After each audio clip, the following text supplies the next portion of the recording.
First of all, happy 25th anniversary to Hyundai. Thank you, Alvin. Yeah, it's great. 25 great years, and we hope for 25 more. Right, and as you can see, there's so much of a buzz here that's not only in the U.S. but all across the world about what Hyundai is doing. Right. And now you are bringing back the Azera. Let's talk about that. Well, you know, the Azera was one of our first real premium cars, and we launched the current model about 5 or 6 years ago. It did very, very well for us. We thought we would really turn the knob to the right a little bit more with this car, and I think the key thing that people are going to see is this dramatic new design. We have a design language we call fluidic sculpture. We've been rolling it across all of our cars, from Elantra to Tucson to Sonata.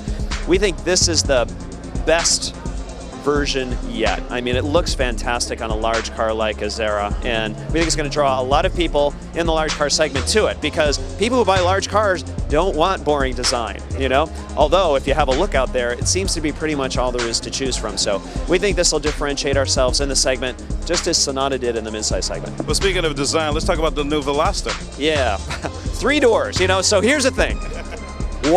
Why couldn't we design a car that has 1 door in the driver's side and 2 on the passenger side? And many people ask the question, well, shouldn't it be symmetrical? The right should be like the left.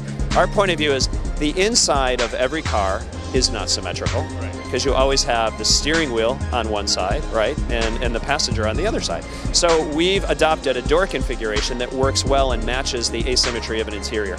And I'll tell you, so far, I think customers get it. We led the segment the very first month we launched, nearly 4,000 units in our first full month of sales, which is a breakout success. Now let's also talk about Hyundai Hope on Wheels. You just finished that. We had a chance to meet with you and Zafar, and that was very successful. Let's let people know about Hyundai Hope on Wheels. Appreciate that, Alvin. Yeah, so we realize as a big company, we need causes that expand beyond the auto industry, and we've taken on as our pet cause finding a cure for all forms of pediatric cancer. We've been working on this since 1998.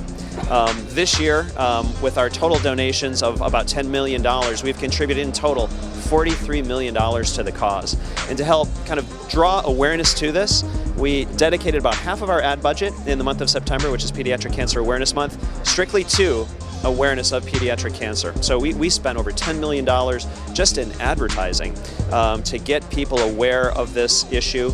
And as you might have heard, we drove a fuel cell Tucson 4,500 miles across the U.S., dropping off $100,000 checks to about 70 different cancer research institutes across the country. Well, I hope Zafar doesn't get in trouble, but he did let me drive it a little bit. Oh, I think that's fine. Way to go, Zafar. Yeah. All right. As you can see, it's John Krafcik. Everybody's talking to him, but we got a chance to talk with him. And we'll be back with more from the LA Auto Show.